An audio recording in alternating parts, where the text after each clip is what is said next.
2024 program rankings right here at the Voice of College Football. Appreciate you stopping by for the best in discussion, debate, and analysis. Let's keep in mind that these are program rankings for right now. These are not historical rankings.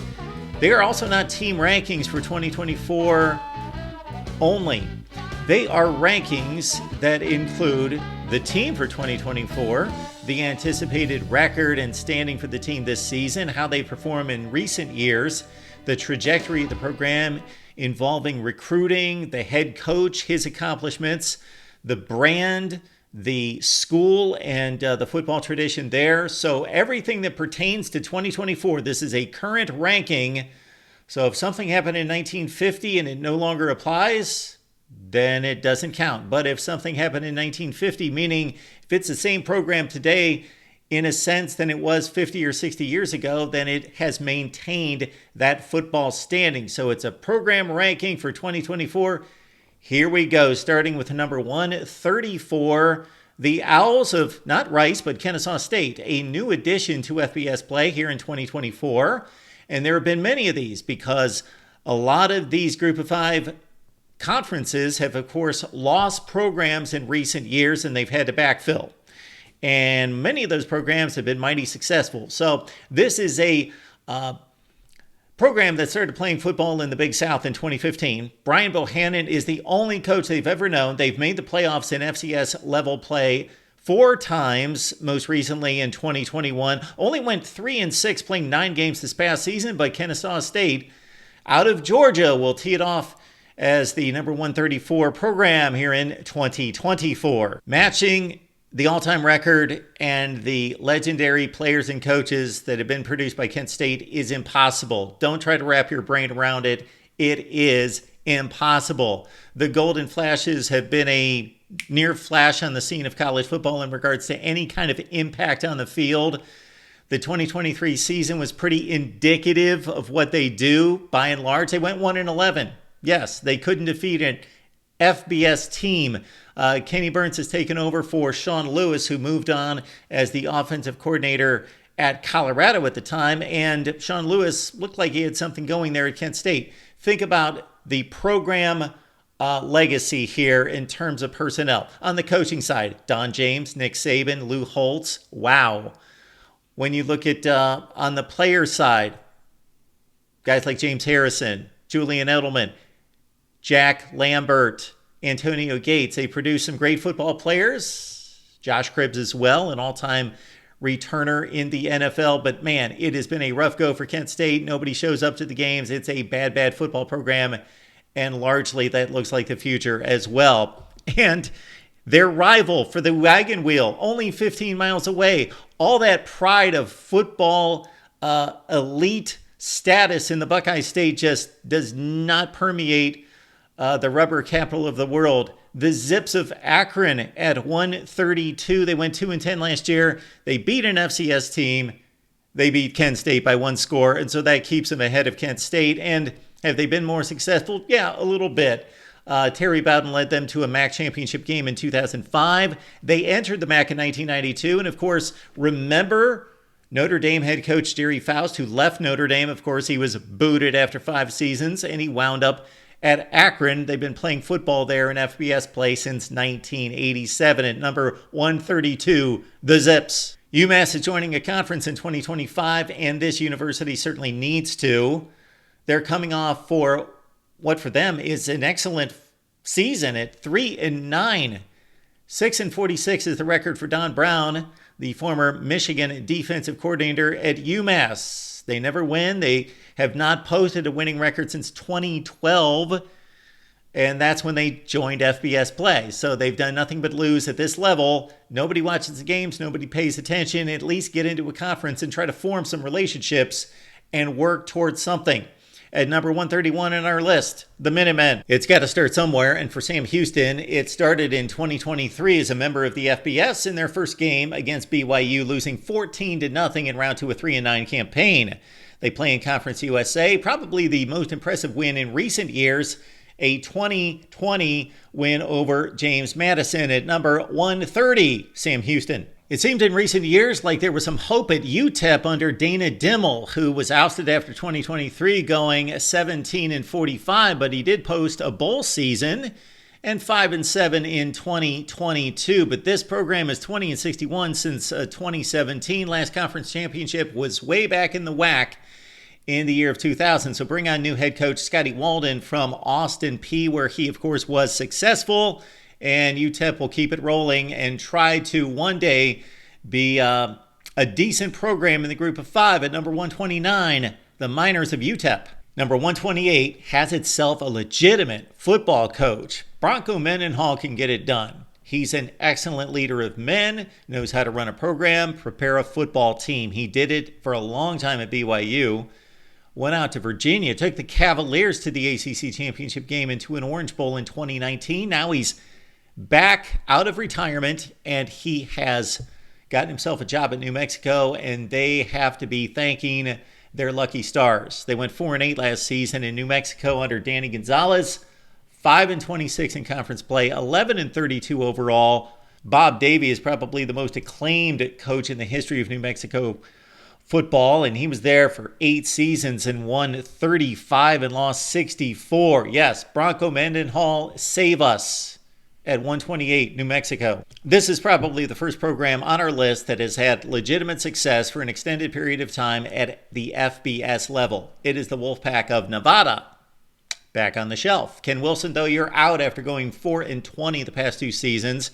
Jeff Choate, he has the opportunity here to be a first-time head coach on this level after being the head man at Montana State and most recently the co-defensive coordinator at Texas. Of course, Chris Ault is the name connected to Nevada football. He had 3 stints there from 1976 to 2012, going 234 and 108. Yes, Nevada has been good as recently as 2020, 2021. All right, at 127, Nevada. Brian Vincent has had an interesting road to his new head coaching gig at Louisiana Monroe, and they certainly need him. 0-8 last season, 2-10 overall. The last season of one Terry Bowden, who finishes off an illustrious career at the bottom of college football. So again, Vincent, it's been an interesting journey. He went back and forth like a ping pong between South Alabama and UAB. Of course, that program shut down, so he needed a job. And then when they rebuilt the program, he was right back there as an assistant coach and got to take over the program as an interim and went 7-6. But when they got a chance to hire Trent Dilfer, he was back out on the streets and he became the offensive coordinator at New Mexico, rebuilt the offense. Now he's looking to get Louisiana Monroe to its first winning season since 2012 at number 126, ULM. It's been a rough go for number 125 there in North Carolina. A lot of football programs around them, but those are on the ACC level. Charlotte, they've had one winning season, and that was barely a winning season at 7-6. They've been playing football since 2015, and they've not done it well at 32-71. Bill Poggi himself at 6-18. And at least they're consistent. 3-9, 3-9 the last 2 years. Charlotte has some building to do. They're at number 125. We reached the first program on our list that has reached a major bowl game. And it was pretty recent, 2010. Remember UConn getting drubbed by Oklahoma in the Fiesta Bowl? Randy Edsall did a fine job with UConn in the Big East. They were competitive. And then they completely disappeared. And now we've got Jim Mora to the rescue. And it looked like the trajectory was sky high and heading up at an accelerated rate when they went 6-7 and reached a bowl game 2 years ago, but back down to 3-9 this past season. Still, it's Jim Mora who has succeeded both at the collegiate and the NFL levels. So it can be done at UConn. They did it the previous decade, of course, under Randy Edsall. And now we've got Jim Mora at the helm in season number 3. At number 124, UConn. A lot of these programs at the back end of the FBS have just not been playing football for very long. Some of them have been able to find the right head coach, have had support from the administration, and have taken off. Others are still struggling, but Old Dominion showed us something in 2023 at 6-7 with a overtime loss in bowl play to Western Kentucky. Now, this program's been playing football since 2013, moved to the Sun Belt in 2022, beat Virginia Tech that season. They are also 15-22 under Ricky Ronnie, who came in from Penn State. And again, that 6-7 was quite the improvement from 3-9 the previous season at number 123, ODU. FIU's high point in its football history is a win against Miami a few years ago. You got Mike McIntyre. He, formerly of Colorado, went to a Pac-12 championship game in 2016, takes over there. FIU coming off 4-8, 1-7 in the conference. They started football in 2002, and they've gone 92 games under 500 since then. They just have never been a factor, never any good. Let's see if Mike McIntyre can make things happen historically at FIU, our number 122. Back-to-back 6-7 seasons, 4-4 in conference play doesn't seem much to write home about, but at Rice, it's monumental. They have not had a winning season since 2014. Historically awful, one of the worst programs in college football. And Mike Bloomgren, 22-46 overall, but 6 wins the last 2 years each season. Rice is in its best place probably in the history of the program and up to number 121. I feel bad, New Mexico State. You had a good thing going, and you had a heck of a coach in Jerry Kill. Lifted this program to its first winning season in 20 years in 2022. Followed it up with a conference championship game appearance in 2023. 10 wins at New Mexico State. This is a program that, again, had lost for 20 consecutive seasons. 41% winning percentage all time. One of the worst programs in college football. Well, Jerry Kill, for a second time in his career, unfortunately had to step away from the game due to health concerns. His assistant coach, Tony Sanchez, wide receiver coach, 6 state championships as head coach at Bishop Gorman on the high school level, steps in. This program would be so much higher if Jerry Kill was still in charge at number 120, New Mexico State. Texas State may have finally got itself the right head coach in G.J. Kent, who notched an 8-5 record after years and years of losing under Jake Spavital. 13 wins in 48 games, and he was out after 2022. This program's been in the Sun Belt Conference since 2013, has done next to nothing, but there is hope under Ken. Texas State at 119. David Letterman's favorite football program in Muncie, Indiana, had a nice little season in 2022, but could not follow it up this past season at 4-8 under Mike New, who's won 37, lost 53. This has been one of the doormats of the MAC Conference for quite some time. They did win the conference in 2020, but that, of course, marred by COVID.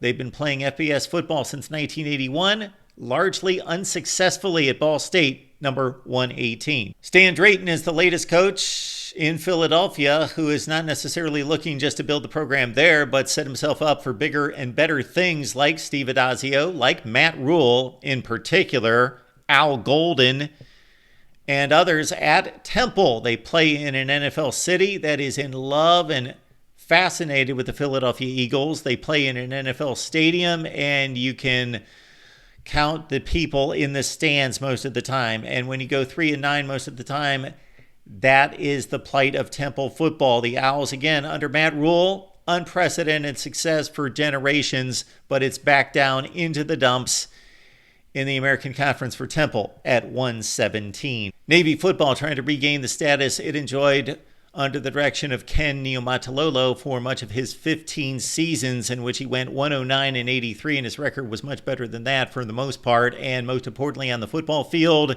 he beat Army.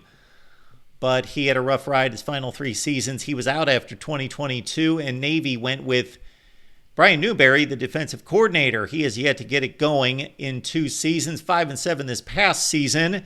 Quite the successful program, and at times the top military school throughout the 90s into the 2000s, reaching its peak way before that, going to the Cotton Bowl and winning a Heisman Trophy courtesy Roger Staubach in 1963. Brian Newberry, you've got the task of leading Navy football into a new era. You're at 116. 4-4 in the tough Mountain West Conference was a step in the right direction for Jay Norvell in his second season at Colorado State. They went 5-7 overall. This has been a downtrodden losing program for the most part, unless your name is Sonny Lubick, who had a nice run of 108-74 running through 2007. They've won 47% of its games all time there in Fort Collins at number 115, Colorado State. Central Michigan has won 7 MAC championships, but the latest coming in 2007. Jim McElwain has yet to lift the program to those heights and actually had a down season this past year at 3-5 in the MAC, 5-7 overall. We're starting into the directional schools, and we're going to see a lot of MAC football here in the next few spots on the list. At number 114, Central Michigan. Eastern Michigan failed to follow up a fine 2022 season in which they reached the MAC championship game under Chris Creighton, but it was down to 6-7 this past year, and Creighton is 16 games under 500 for this MAC program, which has won just about 45% of its games all time. A middling MAC team at number 113, Eastern Michigan. Urban Meyer once lifted Bowling Green football in the early 2000s to 17 wins in 23 games, but of course he was quickly off to a career upgrade at Utah, and it's been mostly down for the Falcons. Scott Loeffler enjoyed a decent season this past year, getting to a bowl game at 7-6. Consider that from 2015 up until the 2022 season, for 7 consecutive years, Bowling Green could not even get to a bowl game. Now it's back-to-back bowls, so maybe Scott Loeffler's got something going at Bowling Green, number 112. San Jose State's been such a lousy program for decades that it appeared as though Brent Brennan was a rousing success. 2 consecutive 7-6 seasons earned him a job in the big time, in the Big 12 at Arizona. So he moves on. He was only 34-47, and that deserves a promotion. It does at San Jose State because they've been bad aside from an outlier when they won the Mountain West Conference Championship game in the COVID year of 2020. Enter Ken Niumatalolo, of course, very successful at Navy. A couple down years to close him out as he got ousted.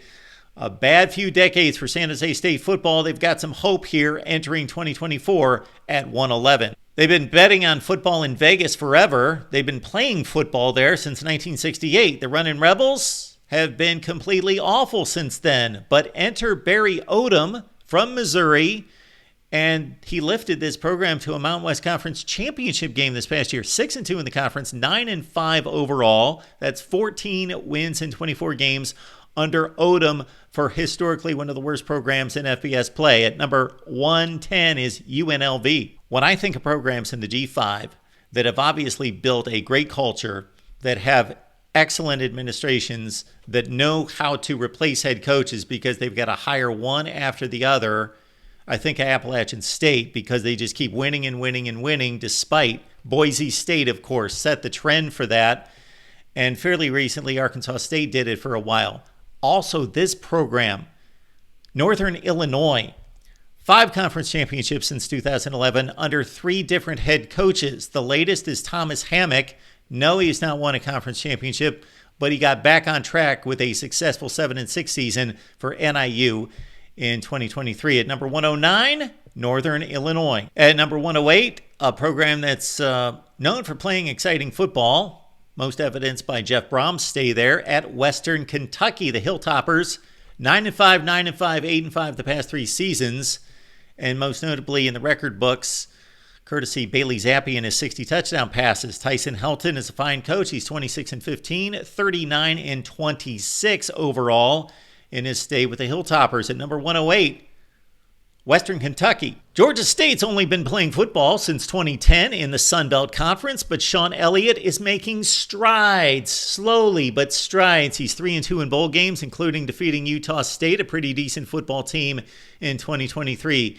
7-6 this past year. Sean Elliott at 41-44 in his stint. They're giving him time to build the program. 85 games under his belt, and he's doing a decent job. At 107, Georgia State. I mentioned this program a few minutes ago with Gus Malzahn, Brian Harsin, Hugh Freeze. They were all successful, and they all made it to Auburn, if nothing else. So there's a connection between Arkansas State and Auburn. Butch Jones probably wouldn't mind that trend continuing. He went 6-7 last year, which doesn't sound great, but it's much better than his first couple seasons with Arkansas State. Inaugural Sun Belt team in 2001 after joining the FBS in 1992. And of course, Blake Anderson was probably the most successful there with Arkansas State. 6-7 again under Butch Jones and standing at 106. Our 2024 program rankings here at the Voice of College Football continue. And again, we emphasize program rankings, and we've reached number 105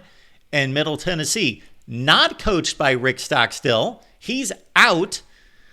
He finished one game under 500, 106 and 107, not helped by 4-8 in 2023. Had not won a conference championship since 2006, so they said it's finally time. And they move in Derek Mason, who's gained all sorts of equity across this sport. Excellent defensive coordinator at Stanford. Of course, he was the head coach at Vandy. And this team did win a bowl game in 2022 to finish 8-5 and had those Hawaii Bowl championship rings made by Stockstill because they won a bowl game finally. And they also defeated Miami that year. They really torched the Canes.